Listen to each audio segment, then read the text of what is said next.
না, অনেক টাইম হয়ে গেছে, সোয়া ঘন্টা হয়ে গেছে, বেশি আর কিছু বলার নাই। আজকে শেষ করি, শুধু একটা কথা বলবো। ওই একটা কোশ্চেন করেছিলেন আপনি যে ঐক্যমত কমিশনে কি হয়, যেটা মামুন ভাই কিছুটা কাভার করেছে।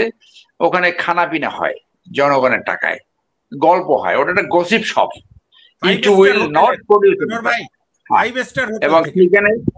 সেইখানে আমি অনেকবার দাবি করেছি জনগণের উদ্দেশ্যে তারা প্রতিদিন কত টাকা খায় সেটা প্রকাশ করা উচিত, তাদের মেনু প্রকাশ করা উচিত, এবং কোন সাংবাদিক ভাইয়ের উচিত এই টাকাগুলো কোত্থেকে যায়, এই টাকাগুলা এই পলিটিক্যাল পার্টি দিবে, এবং এইটা যাতে জনগণের পকেট থেকে এই টাকা না যায়। এই গসিপ চলতে থাকবে। এই গসিপ কোনো কিছু প্রডিউস করবে না। আবারও বলি, যারা নির্বাচনের মাধ্যমে ক্ষমতা আসবে। নির্বাচন হওয়ার প্রশ্ন আসে না, তাহলে এই সরকার কি করবে? নির্বাচনে যে স্বপ্ন দেখাচ্ছে, গসিপ তো শেষ হয়নি। না, আমি আমি আমি মনে করি একটা নির্বাচন তারা দেওয়ার জন্য এখন তারাই এখন মানে ব্যতিব্যস্ত হয়ে গেছে, because they have understood they have failed.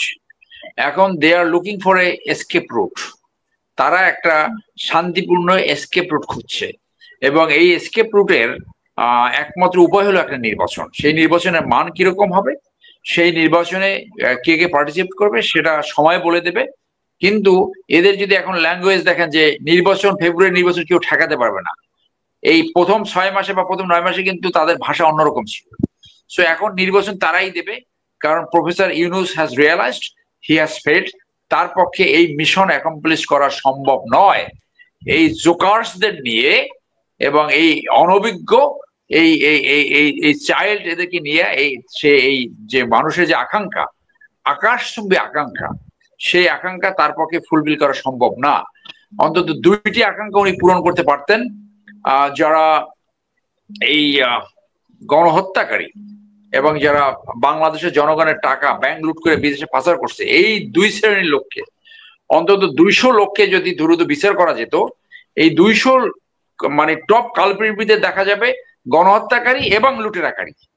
তাহলে অন্তত একটা জিনিস হতো যে ভবিষ্যতে যদি এরকম কেউ করে তাহলে তার এই পরিণতি ভোগ করতে হবে।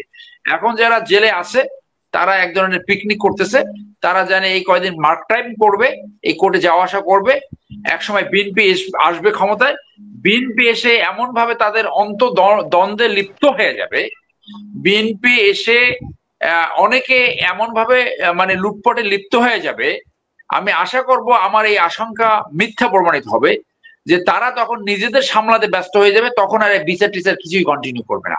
আবার ওই back to the square one, Bangladesh জাতি হিসেবে আবার একটা অন্ধকারের ভিতরে যাওয়ার সম্ভাবনা রয়েছে।